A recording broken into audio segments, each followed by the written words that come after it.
All right, let's dive into a scenario that's been creating a lot of buzz ahead of the upcoming NFL draft. Picture this. A franchise holding the 12th overall pick in the 2025 draft, and there's serious talk that they might trade it away. Not for another high draft pick or a superstar wide receiver, but potentially as part of a deal involving a young quarterback already on their roster. Now that's a storyline worth watching. What makes this even more intriguing is the presence of a new minority owner within the organization who reportedly brings a different vision to the table. This owner is apparently pushing for a developmental approach, someone who believes it's a smart move to bring in a rookie quarterback and let him sit behind a more seasoned player. The logic is simple but often effective. Let the new guy learn the ropes without being thrown into the fire too early. That could make the current young quarterback, who's been in the league for a couple of seasons, the odd man out. Now, when we talk about the quarterback in question, it's not like he's some journeyman who's bounced around practice squads. He's a former early-round pick who's seen real action. Over the past 2 seasons, he's played in 20 games, started in 17 of them, thrown 20 touchdown passes, and been picked off 11 times. His win-loss record as a starter? 7 wins and 10 losses. Not the worst, but far from spectacular. That said, those numbers don't tell the full story. The kid had to deal with multiple coaching changes, offensive line issues, and a constantly shifting supporting cast. So yeah, he struggled, but he also showed flashes that he could be more than just a backup. So what's his trade value in today's market? That's the big question. Some folks out there say he's worth a 5th-round pick. Others argue that's too low for a player with starting experience and first-round pedigree. The truth probably lies somewhere in the middle, and it largely depends on how desperate another team is for quarterback depth or how sold they are on his potential. Let's imagine what a trade involving him could look like on the first night of the draft. Honestly, it's tough to see him getting moved in the first round. That night is usually all about big, splashy moves, teams trading up to grab their franchise guy, or trying to snag an elite talent who unexpectedly slides. Trading for a quarterback who's still a bit of a question mark doesn't feel like the kind of headline move that happens on day one. Still, there's one scenario where it could make sense. Let's say a team like the New Orleans Saints suddenly finds out that their starting quarterback is going to miss the entire season. Panic sets in. They've scouted the rookie class and aren't in love with the options expected to be available at their draft position. Maybe the top guys go off the board early, and they don't want to reach for someone they're not completely sold on. Suddenly, trading a 4th-round pick for a guy who's already started games in the NFL doesn't seem like such a bad idea. Now, picture this. It's late on the first night of the draft. The Saints are on the phone, and they offer a 4th-rounder in exchange for the young quarterback. It's not a flashy move, but it's a practical one. The kind of move that says, we're not trying to rebuild. We're trying to compete right now. The quarterback comes in, learns the system quickly, and maybe even ends up starting by midseason. It's a realistic possibility, even if not the most likely one. Fast forward to the second day of the draft, rounds 2 and 3. This is where things get really interesting. Teams start thinking more about value, about building depth, and that's when a quarterback trade like this one becomes more plausible. Here's a trade scenario that's been floating around. Tampa Bay Buccaneers send their 3rd-round pick, the 84th overall, in exchange for the quarterback and a 4th-rounder from the other team. On paper, it looks a little odd. Why give up a higher pick just to move up a couple spots? But the logic checks out when you think of it this way. If the quarterback is valued as a 5th-round asset, and the other team is offering their 4th-rounder to move up, Tampa Bay is essentially paying the price to get their backup quarterback of the future, someone who could develop behind their current starter without the pressure to play right away. Let's not forget the connections between the Buccaneers and the team looking to trade this quarterback. There are coaching ties, former players with history on both sides, and even some shared front office philosophies. It wouldn't be surprising if the Buccaneers are quietly doing their homework on this guy, trying to determine if he could be a viable option down the line. And from the perspective of the team trading him, this is a smart move. They'd be acquiring a higher 3rd-round pick, giving them more flexibility to move around the draft board and maybe snag a player they're really high on. And then there's day 3, rounds 4 through 7, where things tend to get a little chaotic. This is where teams take flyers on players, look for special teams contributors, or try to land developmental prospects. It's also where you sometimes see the most unexpected trades. In this case, imagine the Pittsburgh Steelers stepping in with an offer. They're not giving up much, just a fifth-round pick, maybe the 156th overall, but that could be enough to get the deal done. From Pittsburgh's point of view, they've been in quarterback limbo for a while. They've taken swings in the draft, signed veterans, but nothing has really stuck. If the quarterbacks they like are off the board by the time their third-round pick rolls around, taking a chance on this young guy might be their best option. The quarterback would come in, compete for a spot, and at the very least, push whoever is already on the roster. That kind of competition can be valuable, even if he doesn't win the job right away. Plus, it's a relatively low-risk move. A fifth-round pick isn't nothing, but it's not the kind of asset that makes or breaks your draft. Now, let's be honest. Among all these scenarios, the most realistic one probably happens on day 3. That's when teams start thinking outside the box, when general managers are working the phones nonstop, and when we tend to see these under-the-radar moves take place. If you ask me to bet on when this quarterback gets moved, I put my money on that third day. The return might not be massive. We're probably not talking about anything higher than a fourth-rounder, but the impact could still be meaningful, especially for a team like Pittsburgh, which needs someone to light a fire under its quarterback room. And what about the Patriots? There's been some buzz about them possibly being in the mix, but here's the twist. A source close to the team gave a pretty firm no when asked if they had any interest in this player.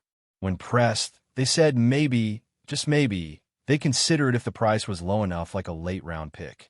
Even then, it seems unlikely.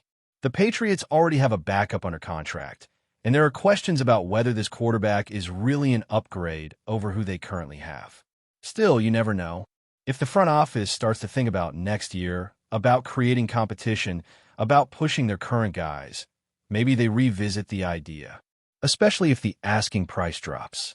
And then we get to the wild card scenario, a team already looking ahead to 2026. There's a team that reportedly only has 4 picks this year and is more focused on stockpiling for the future. They've got a 4th, a 5th, and a 6th rounder lined up for next year thanks to compensatory picks, and they're not in win-now mode. So when a conversation comes up about trading for this quarterback, their counter is, how about a 6th rounder in 2026?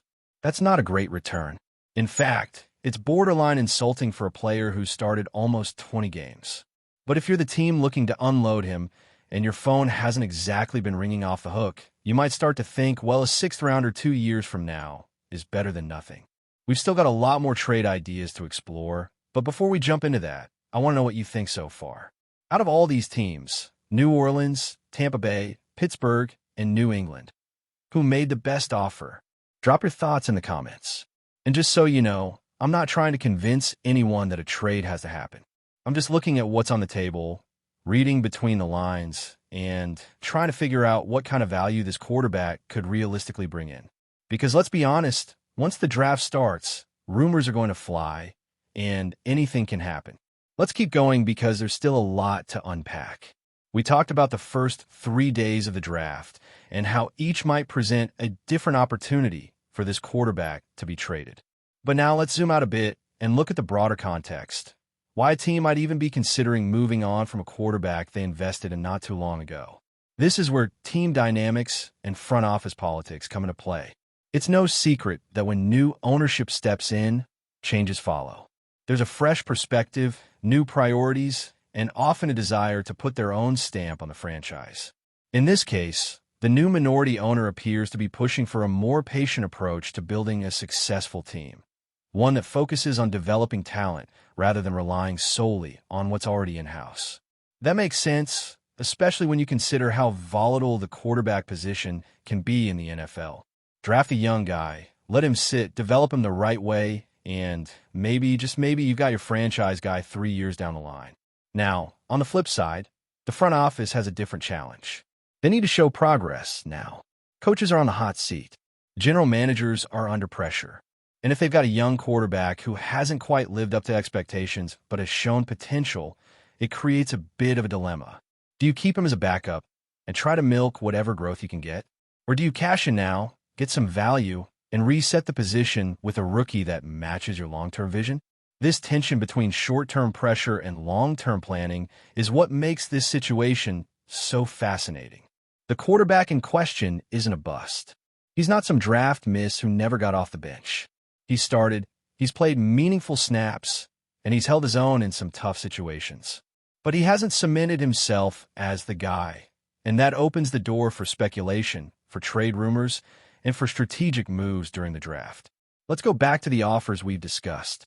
If we're being real, a fourth-round pick from the Saints might be the best offer on paper, especially if they're in win-now mode and looking for someone who can step in right away. But timing is everything. That deal likely only happens if they miss out on the quarterbacks they want in the first round. So it's not something you can bank on. It's a contingency move, and that means the team looking to trade the quarterback has to be ready with a backup plan. Enter Tampa Bay.